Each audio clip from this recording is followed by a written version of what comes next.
I said the profit is PEEP times lot size times $10, approximately $10. It differs from currency to currency, but approximately some might be 9.8, 9.9, 9.7, in that order. So talking about leverage, leverage is like the trading power or the money your broker gives to you to trade. That is your trading power in volume. If you're leveraging on 1 to 100, for instance, like we discussed in the last class, let's say you came into the trade with just $50, you deposited $50 in your trading account.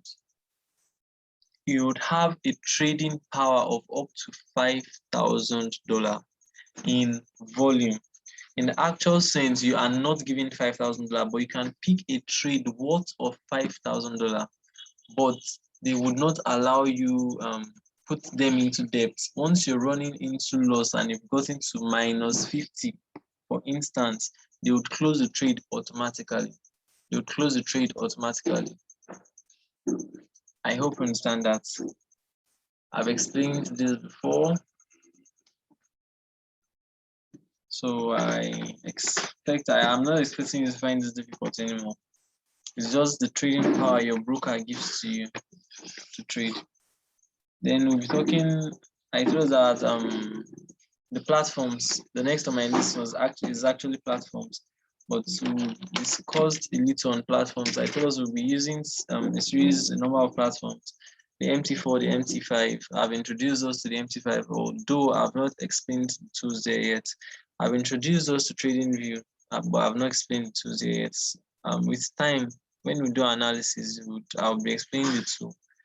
If I should make that a separate class, it would take a lot of time. So we have the MT4 platform, we have the MT5. The MT5 is an upgrade of the MT4, and I told us that MT5 contains more tools compared to the MT4. And the derivative, the broker we use for now for synthetic indices, operates only on MT5. They are not available on MT4. Some brokers can be available on both MT4 and MT5, but derivative operates on MT5 alone for now. So that is why we would be using MT5 on our system when we get there for now. But with time, we would use MT4 due to certain indicators that will be giving us to install. The indicators are available for only MT4 and not for MT5 when we get to currency pair. But for now, we would be using our phones to run analysis and maybe system for those who have, but not really necessary for now. We'll be using the MT5 and the TradingView. Then I've explained charts to us. I told us about the line charts, the bar charts. They are all in the previous video. If you've not downloaded or watched the previous video, please kindly do. And I'll be uploading the rest tonight. And this very class will be available 30 minutes after now. I would try my best to have it up 30 minutes after now. The line chart, the bar chart, and the candlestick. I've explained the candlesticks up to a certain extent.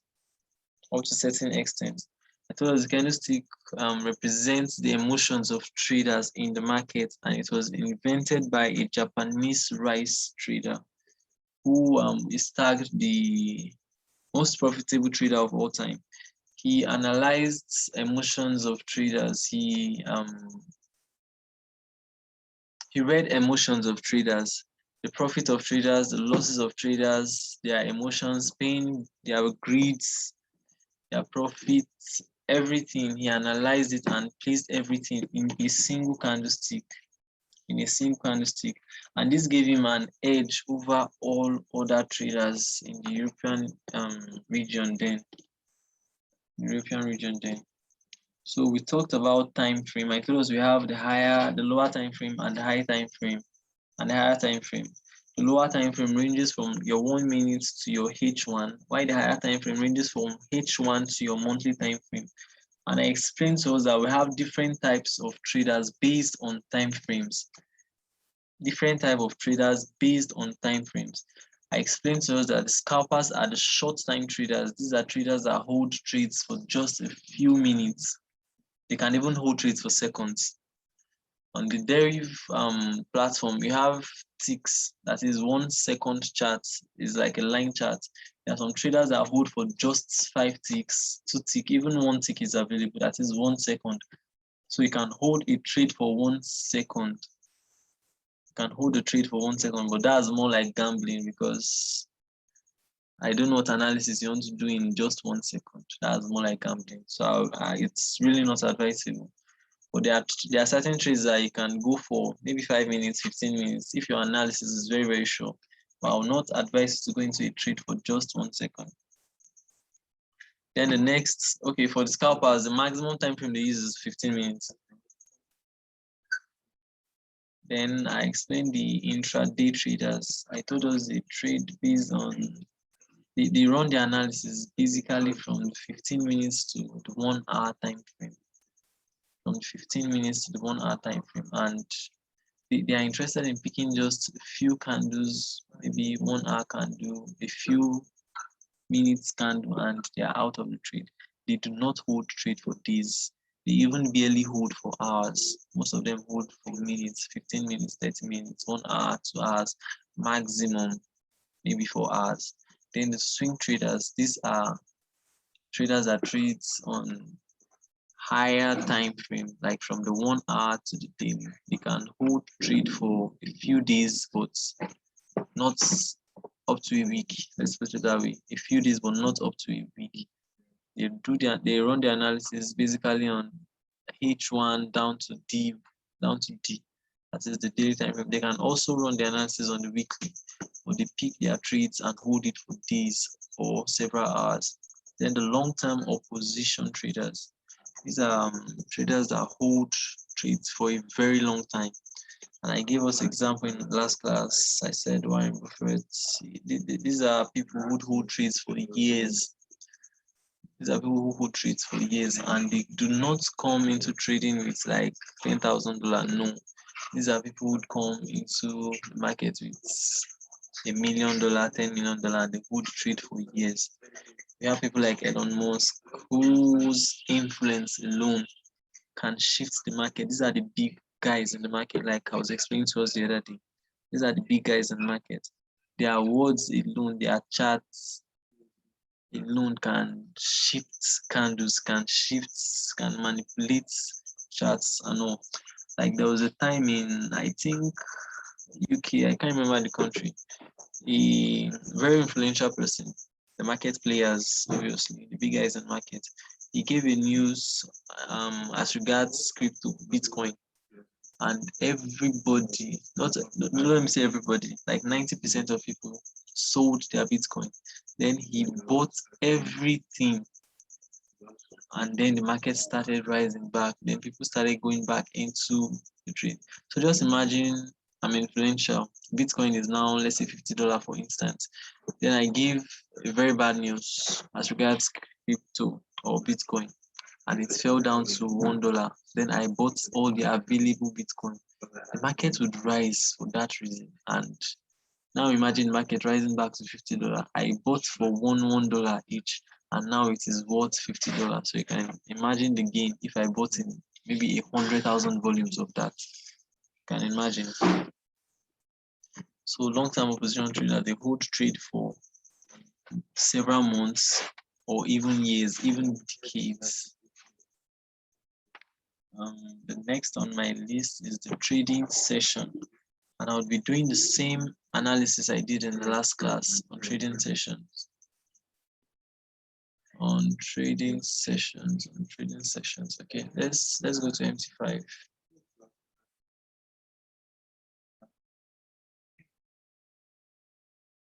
Let's go to MT5. Okay.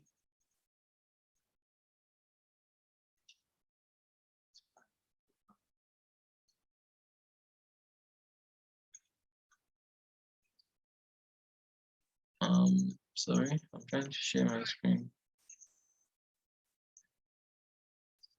Okay, I believe you can all see my MT5.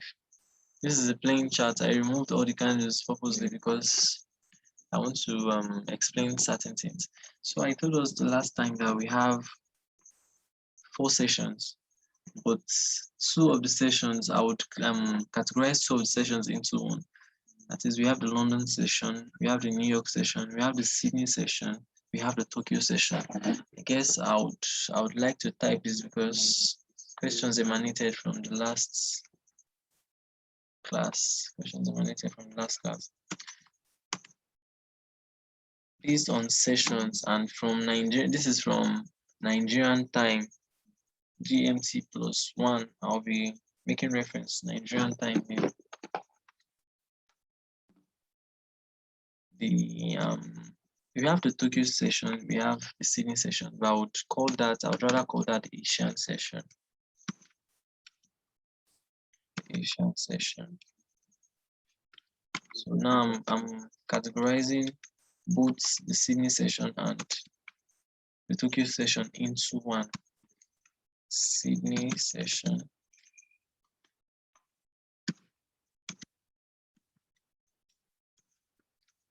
Tokyo session.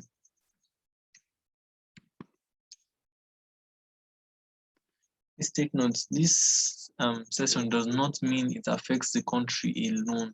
Because it is Sydney session does not mean it's affecting Sydney alone. Just like when I say the London session does not mean it's affecting London alone. No. Countries this will affect in the London session. Nigeria is part, Ghana is part, Cameroon, Benin Republic, the country under that particular zone. GMT probably +1, -1, +2, -2, down to maybe +3, -3.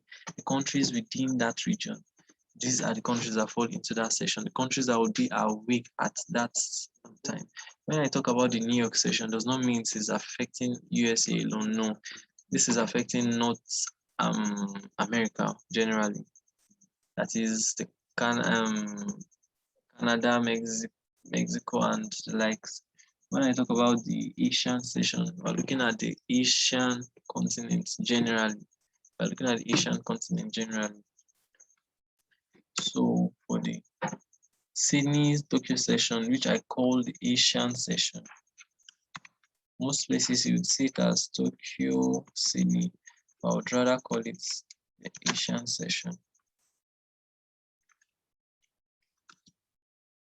This is from 1 a.m. Nigerian time. Please, I'm making reference to Nigerian time.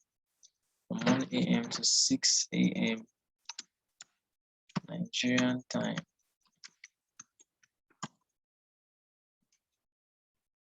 One a.m. to 6 a.m. Nigerian time. Then I have the London session. Please, if you did not write in the last class, I would advise you to. London session.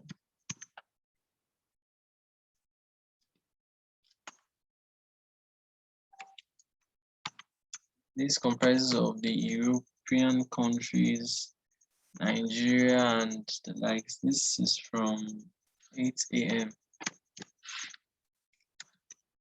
8 a.m. to down to 5 p.m. That is when Nigerian time is. Nigerian time, GMT +1.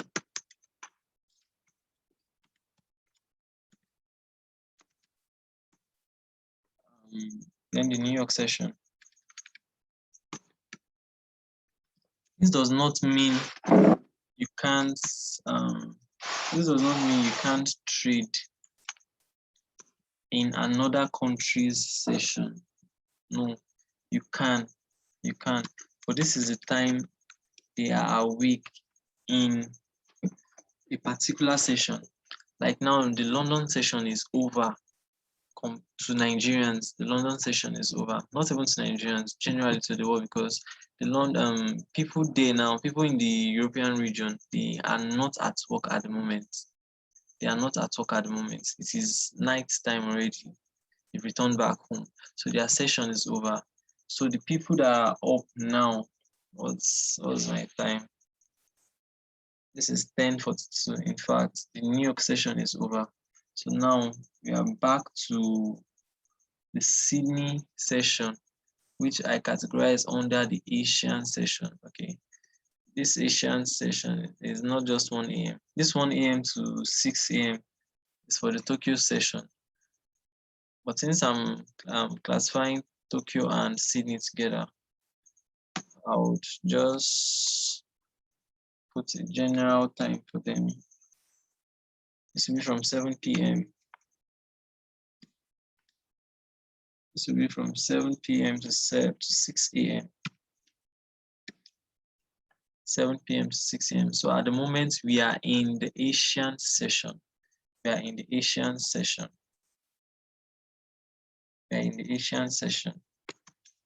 Then for the New York session,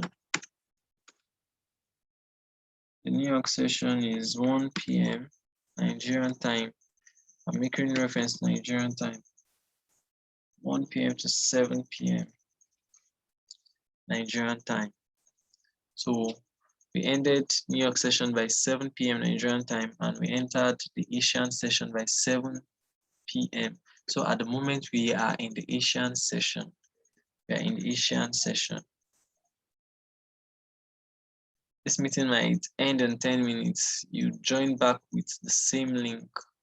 You join back with the same link.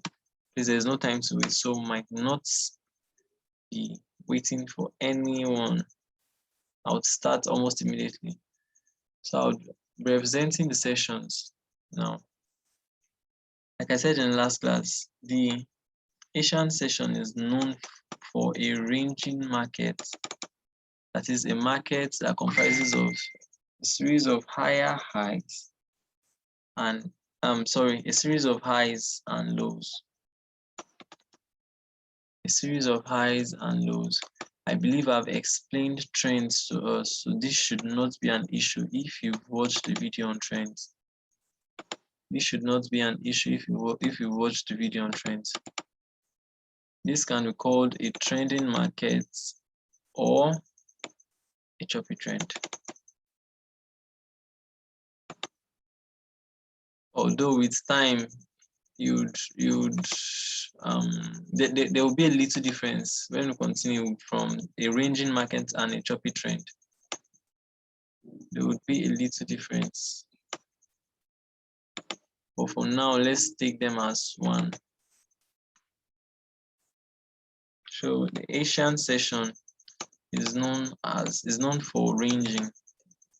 That is when the markets from now 7 p.m. down to 6 a.m. the market would act funny. It would act funny. It will keep ranging, going up, down, up, down, up, down within a particular region. Within a particular region. This might not be particular to synthetic indices. You might find this hard locating under synthetic indices, especially. And I believe we know why. Synthetic indices is an algorithm written to act in a real market condition, but it's not affected by news. So most times this session might not really matter. There are times where these sessions would not really matter. And I told us that these sessions might not be this easy to find. I'm drawing it now. It might be easy for you to see, but when you master it, you would know the session you are in, and you'd be able to spot this easily. Because yes, from the assignment I gave us, I saw a downtrend, but someone thought it was a choppy trend, and it's understood. With time, you would understand better. With practice, you would understand better. So this is our Asian session. Asian session.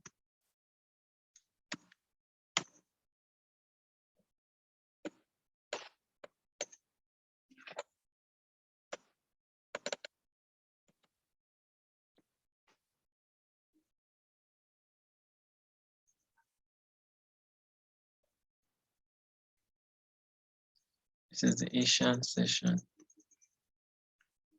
And the next session we have is the London session.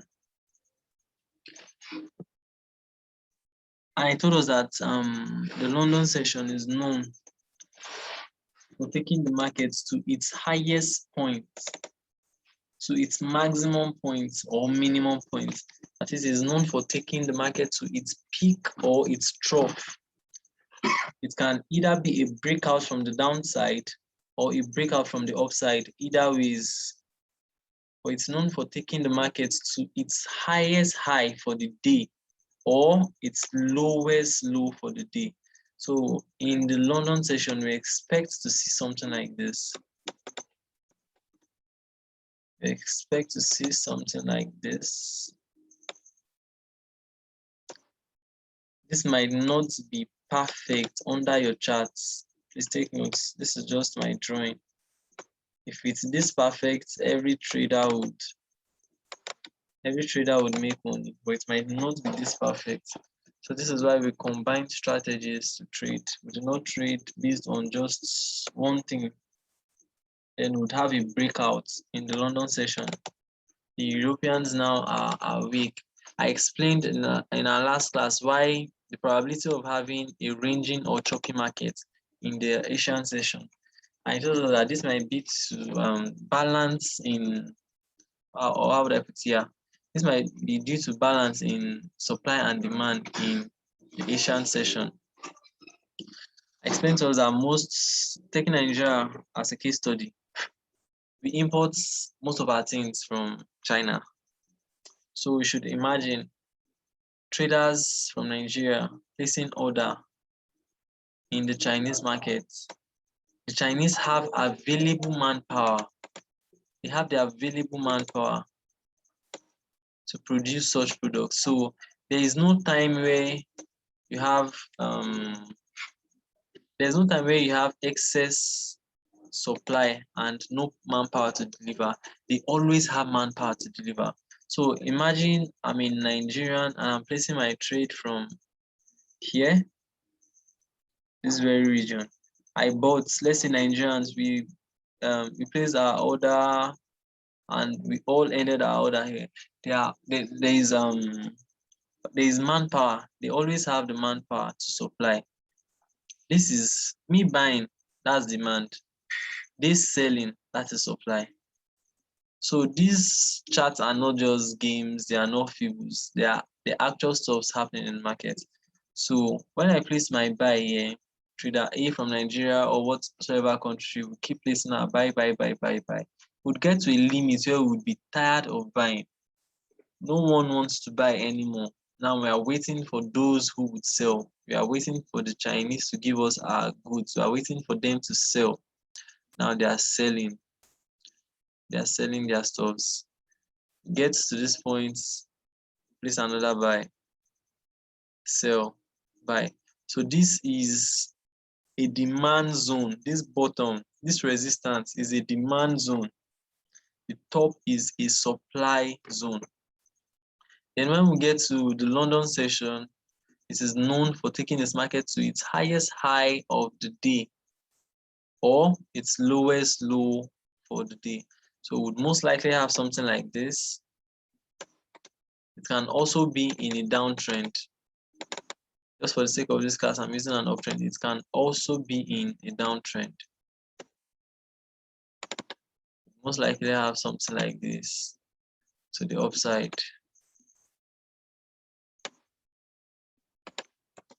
So this is the London session. This is the London session. Sorry, my screen stopped sharing. I'll just share again. Okay, this is the London session. Sorry again.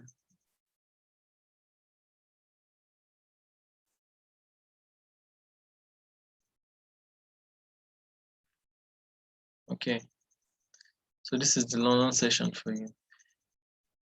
Let me just type that in words.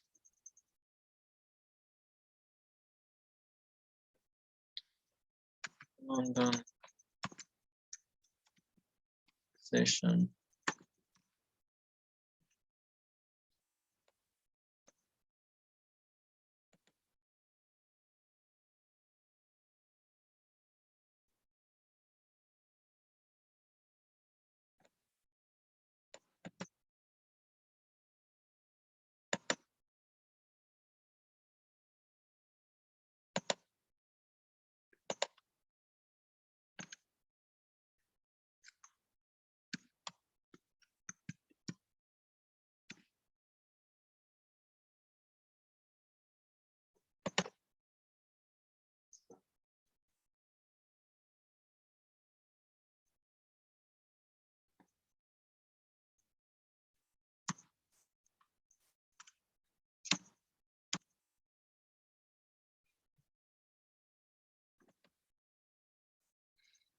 No, this stuff is not coming up. Okay, sorry. Text is meant to be here.